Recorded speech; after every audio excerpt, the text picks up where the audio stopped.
place called Decker Canyon. There's a lost civilization with walls that surround the city and artifacts carved into the mountains that could not have possibly been from the Indians. The technology that they believe was a part of this lost civilization was from another world. Could you comment on what your feelings are in terms of our planet being colonized by extraterrestrials in terms of Atlantis and Lemuria, or the land of Moon?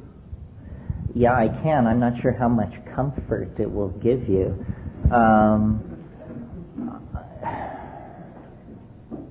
It seems to me an underwhelming proposition. In other words, if this happened, where is the evidence? There have been fabulous civilizations existing in the past, but their artifacts, their buildings, their earthworks are available to be visited and seen. It seems to me, in trying to build models, I try to follow Occam's razor. You all know what Occam's razor is? Hypotheses should not be multiplied without necessity. And I just find the lost continent thing an unnecessary hypothesis. I think there are lost civilizations, but I think we do a grave injustice to our dilemma and our accomplishments by thinking that anybody ever stood in this position before. To me, you see, there's an impulse that's very old in the Western mind to, and strangely enough, I trade on it to some degree. It's called the nostalgia for paradise.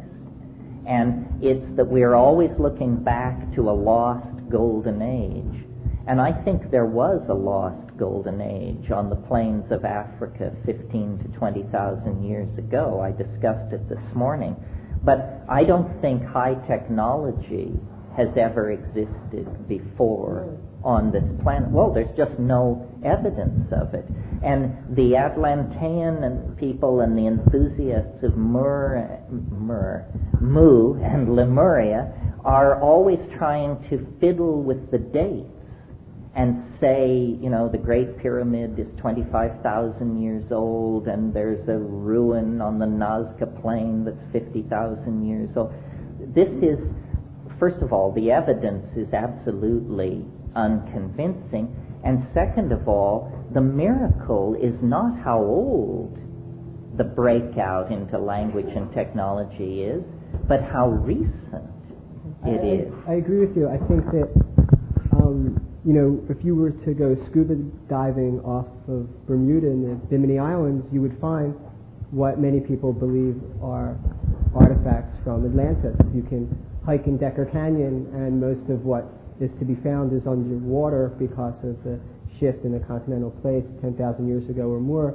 But many people believe that the UFO involvement in that civilization is still very active today. I know someone who I believe you met last night, Robert Stanley from Unicus Magazine, who takes people on these expeditions in Decker Canyon. He took somebody at the beginning of the summer, and a roll of film was shot. The person was from the East Coast, I believe in Boston, and he spaced on the development of the film. He just forgot about it, and he decided, okay, I might as well get this developed. And sure enough, hovering in the distance over this part of the canyon were 12 saucers. And it's a pretty obvious picture. I saw it last night for the first time. And I'm just curious because I think that a lot of us don't really deal with a lot of the information that's coming out right now because it's overwhelming. It's almost like, wow. Well, I am prepared to be convinced, but I'm not willing to buy in without a fair amount of evidence. As far as UFOs are concerned, I've thought a lot about it.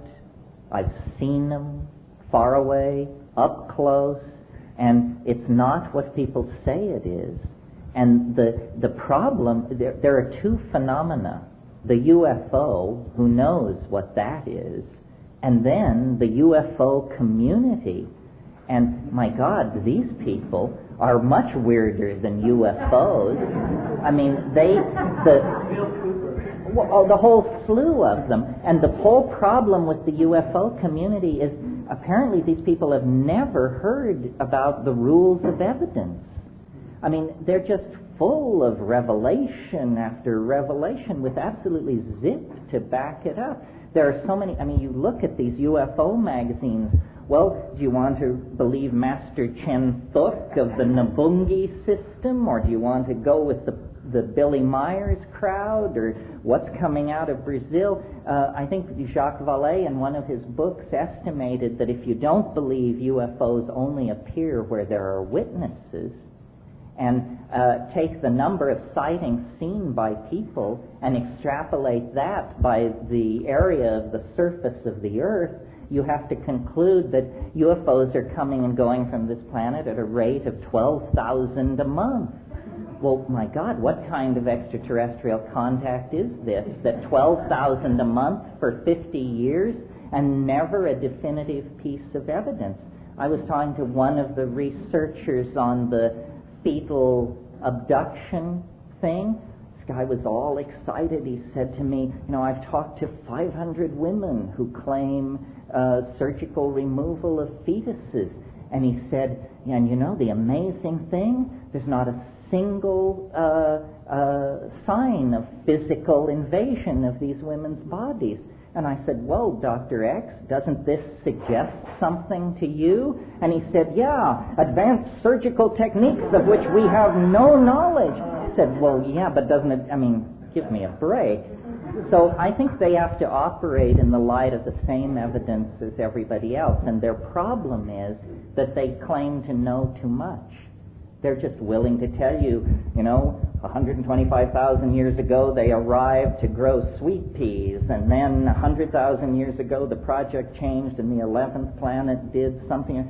Too much data. It's too Jack Armstrong-ish. Do you believe our government has the technology to travel in ships to other stars? Do you think we're doing that today, or do you think that's our future? No, I don't think we're doing that today. I mean, we have a government that can't knock off a loudmouth in Baghdad, let alone travel to other stars. So you believe our space program, Pardon me? Space program is limited to what NASA tells us is the reality of what's going on, and that's basically it? You don't think there's like an underground or a whole network of societies and organizations within our government that are involved in research and technology? Well, obviously there is a black portion of the government where research goes on and probably fairly kinky things are carried out. But these people are no different from us. I mean, some of them may be here today. And I don't mean cops, I mean, you know, there may be NASA scientists here today. That we are not so different from the people we're talking about. Human beings cannot keep a secret. You may bank on it.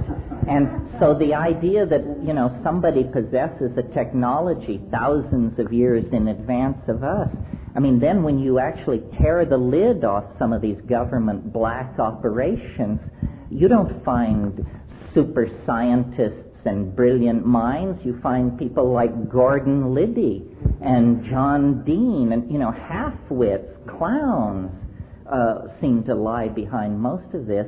I believe that I am not a conspiracy person. I believe that nobody is in control, and that the people who seek control are the most misguided of all, and that there's a great deal more than we don't know than we do know.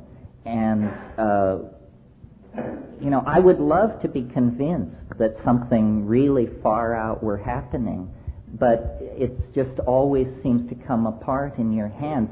These are, I consider stuff like the UFO phenomenon as popularly, commercially available UFO beliefs as basically viruses of language, diseases of understanding. If you could teach people about the laws of evidence and how you build a case and stuff like that, then people wouldn't be troubled by this. The same fuzzy thinking that permits people to believe in UFOs permits them to believe in the imminent expectation of the second coming, or, the face of Christ appearing on tortillas, and all of this stuff. Terence, may I stop there for a second? Is there a lot of people still with questions? Because they still have a lot of time, well, at least till 6 o'clock supposedly. Can I have a show of hands? Okay, there's a few more, because we want to sort of limit the questions to one question per person and sort of one rebuttal from that, so that everybody could get a fair share before we make a final. Is this a gentle hint to stop raving about UFOs? He's trying to make sure leave the UFOs. He doesn't want to hear any more about it. Oh, I see. Well, I say to the UFO people the same thing, what can you show us? Drag it forth. Everything has to be judged on the same field. If you got something, spill it. But to claim, as I don't want to use names here, but stories like, well, we met the UFOs and they gave us a message from mankind, but when we got back to our car, our tape recorder had miraculously erased itself. Well, then be quiet. Don't tell anybody this. Don't you understand how lame that sounds to the doubter? It's not the believer you have to convince. They're a pushover. What are you going to do about your skeptics? That's the problem. I was in the Amazon. I was in a state of considerable psychic turmoil, and I sat up all night. This is told, by the way, in the book True Hallucinations, which will be published next year. And at dawn, I looked across this lake, and there was a thin line of clouds on the horizon. And I watched this line of clouds, and then suddenly I noticed that they were turning in place, like a pencil spinning on its axis in one place, and then the clouds, this line of clouds broke apart into 4 perfectly identical lenticular clouds. And then the 4 lenticular clouds merged into 2 lenticular clouds. And then the 2 merged into 1, and as they merged into 1, I heard the whee whee whee sound of Hollywood science fiction flying saucers, and I realized this thing was coming toward me across the lake, and it was absolutely convincing. It was a flying saucer, the real thing, and I was absolutely convinced that it was going to take me at that moment. And as it passed over, only about 200 feet above my head, I could see it clearly enough that I could see rivets on its underside. I could see its running lights. I could see it. But you know what I saw? I saw the end cap of a 1932 model Hoover vacuum cleaner. It was the very same flying saucer that George Adamski suspended from a piece of mylar fishing line in 1953 and photographed in his garage, one of the most famous UFO hoaxes of all time. I saw it, a diameter of 40 feet, over the Amazon basin, and I knew what I was looking at. It was more disturbing than if it had been a ship from Zeta Reticuli, because it had built-in cognitive dissonance.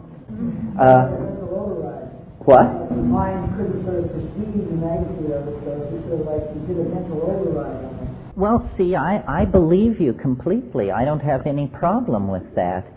It's simply an enormous leap to say that that was a craft from another star. It's much better to just say it's a who knows what it is. The world is full of weird stuff. Just briefly, here's my best theory on flying saucers and a whole bunch of other stuff. This tries to solve all problems of this sort simultaneously. The transcendental object at the end of time, let's drag it in here. And let's imagine that it is like those mirrored balls that they hang in discos above the bar and spin.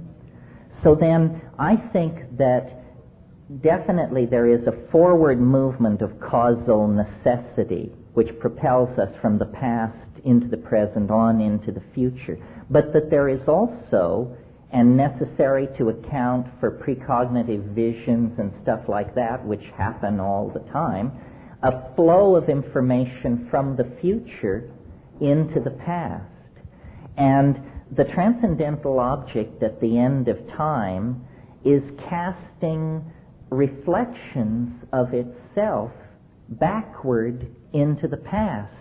And if you are struck, whatever that means, by one of these scintillas from the transcendental object at the end of time, then you begin to cure and teach. And if you really got a good hit, possibly raise the dead. I mean, I'm not sure how far it can go. Now, also, these images of the transcendental object at the end of time haunt the skies of this planet in the form of spinning vortices of contradiction. This is what Jung said. He said, you know, the UFO is an image of the self. And I don't mean the little self. I mean the collective self of humanity. So a story like Jim's story is, I have no problem with it. I take it as true. It's the people who say, you know, and they revealed the nature of the fall of Atlantis and the world plan, and then it's too much because it's coming through human interpretation. The horrible thing about the UFO people who claim contact is that the aliens they present to us are so incredibly mundane. So much more mundane than what you would encounter on a DMT flash, that they're just like the neighbors next door. I think that, you know, alien intelligence, the trick is not to find it, but to recognize it when it's in front of you. Intelligence is a very slippery concept. Sometimes we can't even identify it in the person sitting next to us on the bus. So how can you expect to identify the intelligence of an alien? It just seems incredibly unlikely to me. I think the world is a lot stranger than we suppose without evoking benevolent aliens who prefer vegetarian diets and who come from the stars. I mean, why do they so fit our preconception of what they would be? I mean, silvery humanoids. Alien intelligence and alien life, when and if you meet it, you'll know you're in the presence of the real thing because you'll be barely able to wrap your mind around it. Well, if we perceive these as being aliens, that's one thing. But what happens if, in fact, these humanoid creatures that we're defining are us, traveling back through time and being able to materialize through the future technology? Then we're talking about something different. I'm not saying that this is true. This is only, you know, part of my own, you know, speculation. Well, it's an attractive idea. Yeah, it raises exactly. problems, as I'm sure you're aware, Sure. the grandfather paradox and so forth and so on. But it's a possibility. I think it's more likely that these are emissaries from the land of the dead than from the Pleiades.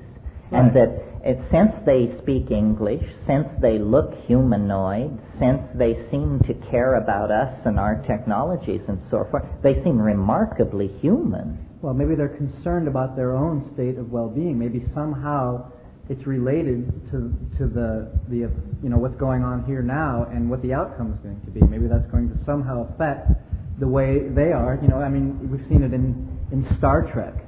You know, I mean, the ideas of you know, people coming back from the future to you know, I mean, there is a paradox obviously involved in it, so it's a lot of our imagination at work.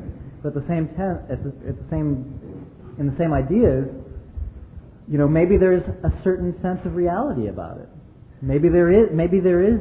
It could be a holographic projection out of the Gaian mind. Yeah. It could be, a race of intelligent saurians that rose and fell before the asteroid impact that wiped out the dinosaurs.